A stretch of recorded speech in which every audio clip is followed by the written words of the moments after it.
नमस्कार, आप देख रहे हैं आर्या न्यूज। मैं हूं रविशेखर। बुलेटिन में रुक करते हैं खबरों की तरफ।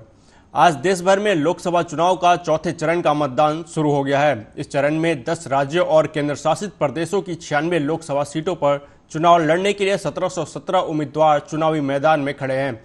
लोकसभा का चुनाव 7 चरणों में हो रहा है। चौथे चरण की 96 लोकसभा सीटों में तेलंगाना की सभी 17, आंध्र प्रदेश की सभी 25 सीटों पर मतदान होने के अलावा बिहार की 5, जम्मू कश्मीर की 1, झारखंड की 4, मध्य प्रदेश की 8, महाराष्ट्र की 11, उड़ीसा की 4, उत्तर प्रदेश की 13 और पश्चिम बंगाल की 8 सीटों पर वोट डाले जा रहे हैं। चुनाव आयोग के अनुसार इस चरण में 17.70 करोड़ मतदाता हैं जो मतदान का प्रयोग करेंगे। उनके लिए 1,92,000 पोलिंग स्टेशन बनाए गए हैं। इसी चरण में आंध्र प्रदेश की 175 विधानसभा सीटों और उड़ीसा की 28 विधानसभा सीटों पर भी मतदान हो रहा है।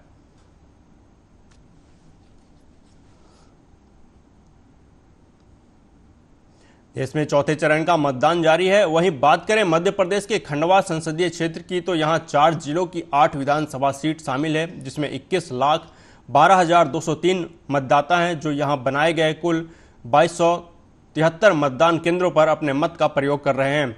9,000 से ज्यादा मतदान कर्मी और 2600 से अधिक सुरक्षाकर्मी को तैनात किया गया है। खंडवा संसदीय क्षेत्र से 11 प्रत्याशी मैदान में हैं। भाजपा और कांग्रेस में मुख्य मुकाबला है। भाजपा से ज्ञानेश्वर पाटिल और कांग्रेस से नरेंद्र पटेल इस सीट पर मैदान में हैं।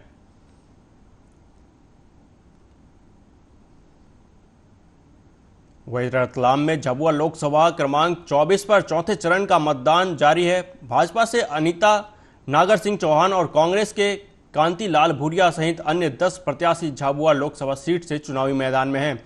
वहीं 20,94,548 मतदाता लोकसभा के 10 प्रत्याशियों के भाग्य का फैसला करेंगे। झाबुआ जिले की तीनों विधानसभा में 983 मतदान केंद्र बनाए गए हैं, जहां भारी सुरक्षा के बीच उत्साह के साथ शांतिपूर्ण मतदान जारी है।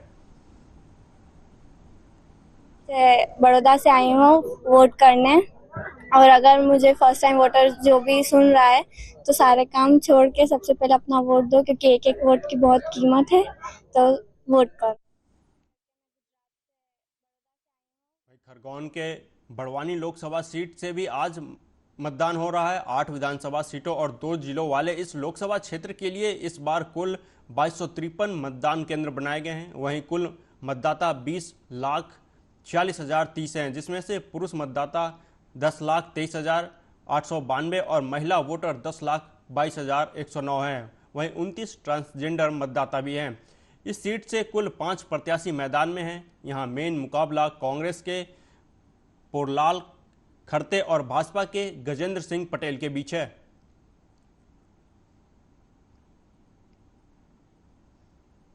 मुख्यमंत्री डॉक्टर मोहन यादव ने राजभवन पहुंचकर राज्यपाल डॉक्टर मांगू भाई पटेल से मुलाकात की। राज्यपाल से मुलाकात के बाद मीडिया से चर्चा के दौरान मुख्यमंत्री ने कहा कि मध्य प्रदेश में 3 चरणों का मतदान सभी के सहयोग से संपन्न हुआ है और चौथे चरण का मतदान 23 मई को हो रहा है। मुख्यमंत्री ने कहा कि मोदी सरकार ने अच्छे काम कर एक जगह बनाई है। इस कार्यकाल को मोदी के स्वर्णिम युग के रूप में देखा जाएगा। सीएम ने कहा कि आम जनता से अपील की है कि चौथे चरण के मतदान में बढ़ चढ़कर भाग लें। उन्होंने जनता से कहा कि गर्मी का मौसम है, इसमें अपने स्वास्थ्य का भी ध्यान रखें और सरकार और शासन को सहयोग करें। ऐसी कोई बहुत बड़ी मेजर परेशानी नहीं आई। इसी के साथ साथ गेहूं उपार्जन का भी समय चल रहा है। गेहूं उपार्जन में बड़ा टारगेट भी हमारे पास है, लेकिन गेहूं के बाजार में भी अच्छे भाव है, तो स्वाभाविक रूप से गेहूं के अच्छे भाव मिलने कारण से फिर भी जितना गेहूं मिल सकता है वो हम लेकर प्रयास कर रहे हैं। माननीय केंद्र सरकार के श्रीमान हमारे पीयूष गोयल जी ने कहा कि आप जितना गेहूं अपने प्रबंधन किए। लॉ एंड ऑर्डर को लेकर के भी भगवान की दया से सब कुछ संतोषजनक हुआ। चुनाव के चारों चरण के चुनाव सबकी मदद के साथ अच्छे से हुए। मैं इस बात के लिए प्रदेश की जनता का आभार मानता हूं कि निर्वाचन की इस प्रक्रिया में अंतिम चरण का कल का वोटिंग का दिन है। भोपाल के प्रदेश भाजपा कार्यालय में बीते देर शाम चुनाव प्रबंधन की बैठक आयोजित की गई। बैठक के दौरान प्रबंध कि सभी 36 टोलियों के कार्यकर्ता मौजूद रहे। बैठक में मुख्यमंत्री डॉक्टर मोहन यादव, भाजपा प्रदेश अध्यक्ष विष्णु दत्त शर्मा सहित कई लोग मौजूद रहे। प्रबंध टोलियों के कार्यकर्ताओं के बीच मुख्यमंत्री मोहन यादव ने कहा कि यह युद्ध के पहले वाली आखिरी रात है। वहीं कांग्रेस पर निशाना साधते हुए उन्होंने कहा कि कांग्रेस में जो समझदार थे वो हमारे पास आ गए हैं, लेकिन अभी जो कांग्रेस में है वह यहाँ से वहाँ तक कुछ भी ज्ञान दे जाते हैं। उन्होंने कहा कि पित्रोदा कैसे गुरु हैं, वह अपने शिष्य का भला करने के बजाय बुरा कर जाते हैं। सीएम यादव ने कहा कि हम सबके अंदर कांग्रेस को कांग्रेस नहीं रहने देने के शोले भड़क रहे हैं।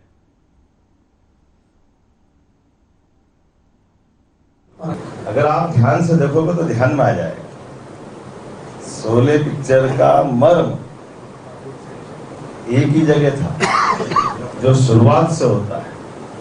जिसके खानदान के लोग मारे गए थे वो ठाकुर याद करो, जो अपने दोनों हाथ अपने बलबूते पे लड़ने चला गया, दोनों हाथ कट गए उसके। तो उसने भले वो पुलिस की व्यवस्था में जुड़ा था, लेकिन पुलिस की व्यवस्था अलग करके 2 किराए के आदमी लाया और उनसे कहा था कि पैसे में जो तुम चाहो आदमी में चाहो। उसमें डायलॉग मारता कि बकरी का बच्चा पकड़ के दे देंगे, बोलता कि नहीं बोलता, पकड़ने की बात आती है। तो ये जो अंदर के शोले जगते हैं तो हमको अपने उद्देश्य की प्राप्ति होती है। और मुझे पूरा भरोसा है हम सबके अंदर शोले जल रहे हैं कि हम हर हालत में कांग्रेस।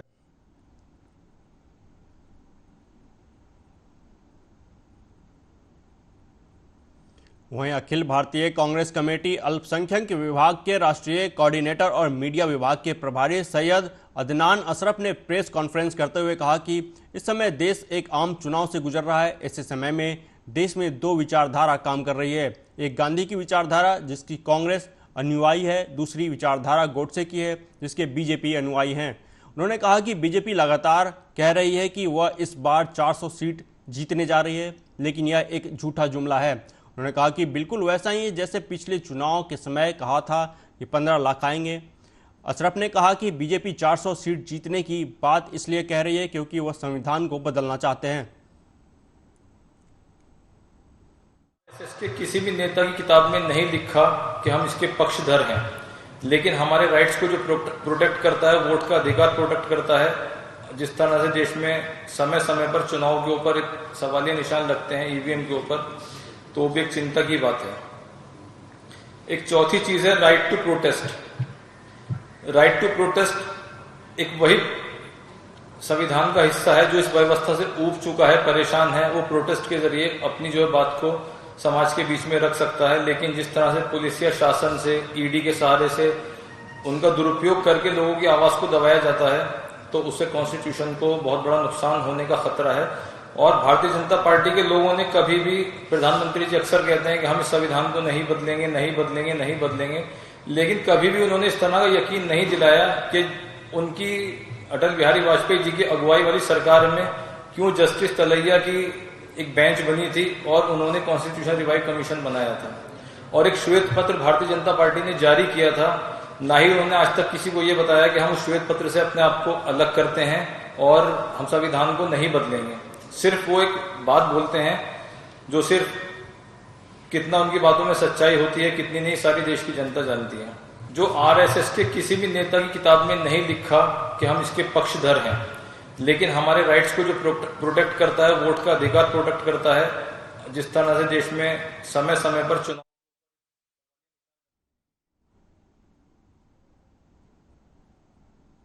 रुक करते हैं अगली खबर की तरफ। मतदान की गोपनीयता भंग करने के मामले में भोपाल से कांग्रेस विधायक आरिफ मसूद पर एफआईआर दर्ज की गई है। राजधानी के शाहजहानाबाद थाने में धारा 188 के तहत उन पर केस दर्ज किया गया है। चुनाव आयोग ने पूर्व मंत्री कमल पटेल पर भी कार्रवाई करने की बात कही है।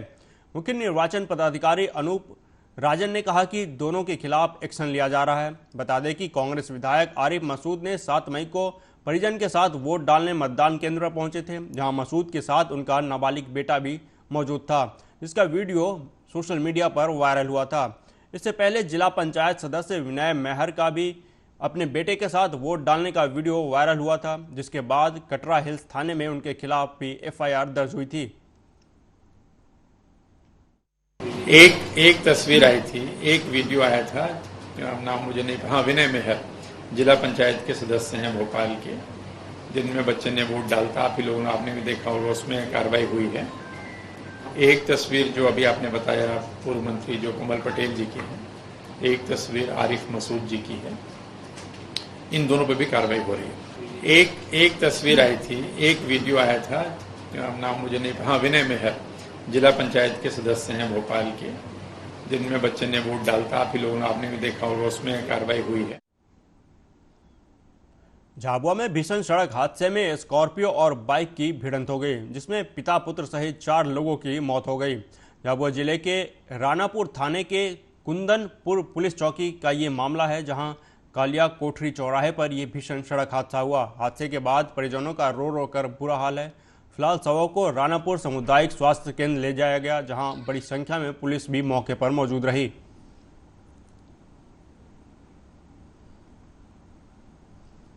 सागर जिले के बीना तहसील कार्यालय के सामने फोटोकॉपी की दुकान में दिनदहाड़े डकैती करने वाले बदमाशों को पुलिस ने 24 घंटे में गिरफ्तार कर लिया।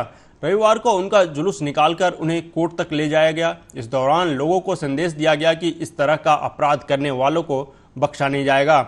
जानकारी के अनुसार फरियादी ने 11 मई को रिपोर्ट दर्ज कराई थी कि उसकी तहसील कार्यालय के सामने फोटोकॉपी की दुकान है।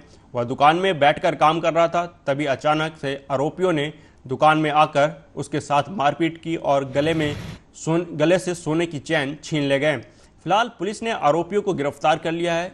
इन सभी आरोपियों पर पहले भी कई मामले दर्ज हैं। कल दिनांक को फरियादी श्रेयांश जैन निवासी जवाहर वार्ड, ये अपने परिजनों के साथ में थाने आए और इन्होंने बताया कि इनकी ऑनलाइन कंप्यूटर की दुकान है। ये वहाँ पर बैठे हुए थे और 5 लोग आए और दुकान में घुस के दुकान के अंदर मारपीट की। उसके बाद उसको बाहर भी ले गए, मारपीट की, दुकान में तोड़फोड़ की। उसकी वो एक सोने की चेन पहने हुए था। उधर शिवपुरी जिले से एक 16 साल के बच्चे के लापता होने का मामला सामने आया है। इसके बाद बच्चे के पिता ने थाने पहुंचकर शिकायत दर्ज कराई है। बच्चे के पिता का कहना है कि 10 तारीख को उसके बेटे प्रिंस को उसकी पत्नी ने किसी बात को लेकर उसे डांट दिया था। इस बात से नाराज होकर वह घर छोड़कर कहीं चला गया।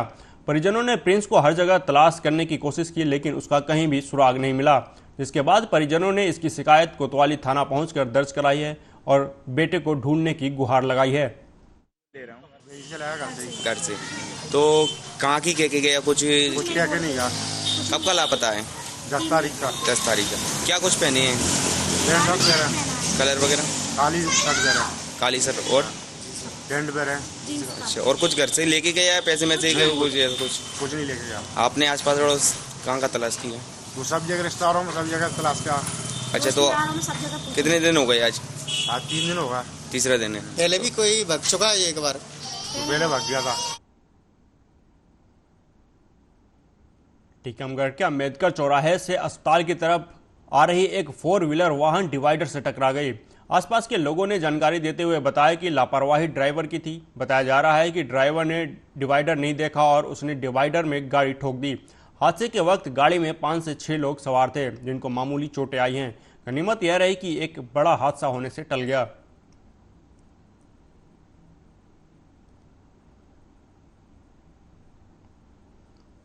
उधर ग्वालियर में रिश्तों को तार तार करने वाला एक मामला सामने आया है, जहां रिश्ते में मामा ने अपनी भांजी को हवस का शिकार बनाया। पीड़िता की शिकायत पर पुलिस ने आरोपी मामा के खिलाफ दुष्कर्म और पॉक्सो एक्ट के सहित अन्य धाराओं में मामला दर्ज कर आरोपी मामा को गिरफ्तार कर जेल भेज दिया है। दरअसल ग्वालियर की घाटी गांव थाना क्षेत्र में रहने वाली नाबालिग बच्ची और उसका 4 साल का छोटा भाई घर में अकेले थे। इसी दौरान घर में अकेला देख रिश्ते में लगने वाले मामा ने बच्ची के साथ दुष्कर्म की घटना को अंजाम दिया और किसी को बताने पर जान से मारने की धमकी दी। जब बच्ची के माता पिता घर लौटे और देखा कि बच्ची डरी हुई है, जब परिजनों ने बच्ची से बातचीत की तो बच्ची ने डरते हुए बताया कि मामा ने उसके साथ गलत काम किया है। जिसके बाद परिजन बच्ची को लेकर थाने पहुंचे और बच्ची से शिकायत दर्ज कराई।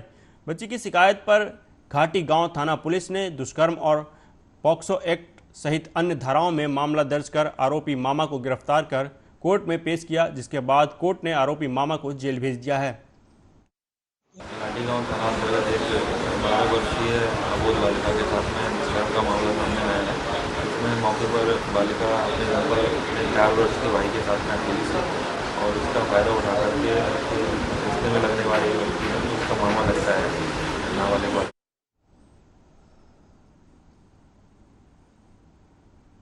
मध्य प्रदेश के छिंदवाड़ा में सड़क हादसे में 3 महिलाओं की दर्दनाक मौत हो गई।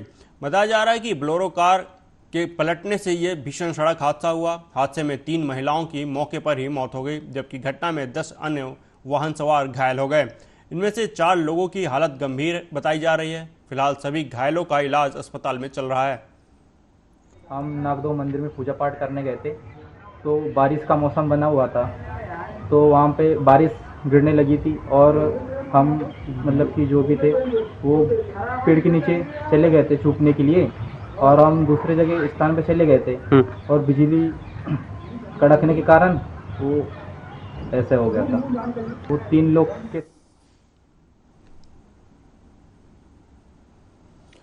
मध्य प्रदेश के बैतूल जिले में आकाशीय बिजली की चपेट में आने से एक व्यक्ति की मौत हो गई, जबकि 6 से 7 लोग झुलस गए, जिन्हें इलाज के लिए अस्पताल में भर्ती करवाया गया। सभी लोग पूजा कार्यक्रम में शामिल होने के लिए पहुंचे थे। जानकारी के अनुसार घटना छिंदवाड़ा और बैतूल के सीमावर्ती इलाके की है।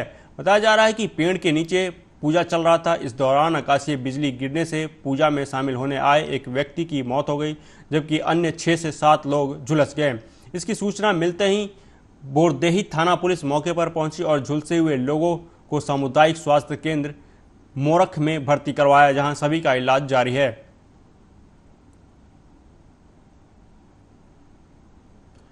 पिछले दिनों रामकोना शराब दुकान में मारपीट का मामला सामने आया था, जिसमें शराब दुकानदार की शिकायत पर पुलिस द्वारा 11 लोगों पर अलग अलग धाराओं में मामला दर्ज किया गया था, जिसमें 5 आरोपी फरार थे।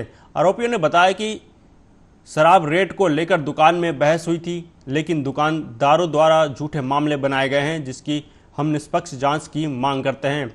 उनका कहना है कि वहां पर जो भी हुआ उसका वीडियो हमारे पास उपलब्ध है। तो वहीं एसडीओपी सौसर का कहना है कि प्रार्थी ने जिस प्रकार बताया मामला दर्ज कराया गया है, उसके बाद आरोपियों में से एक व्यक्ति अस्पताल में भर्ती था, तो उनका भी पक्ष रखते हुए विवेचना की जाएगी। तो वहीं आबकारी अधिकारी का कहना है कि हर साल शराब की कीमतों में 15% वृद्धि होती है, लेकिन पुराना माल होने के कारण उस पर पुराने रेट ढले थे, जिसको लेकर क्षेत्र में विवाद की स्थिति लगातार बन रही है, जिसमें हम सुधार करेंगे।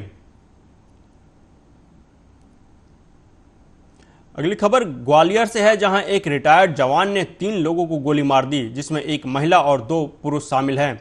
घायलों को इलाज के लिए अस्पताल में भर्ती कराया गया है, जहां दोनों पुरुषों की हालत गंभीर बनी हुई है। बताया जा रहा है कि बिजली के तार लगाने को लेकर विवाद हुआ था, जिसके बाद रिटायर्ड जवान ने 3 लोगों को गोली मार दी। वहीं घटना को अंजाम देने के बाद आरोपी फरार हो गया। घटना महाराजपुरा थाना क्षेत्र के रसूलपुर की है।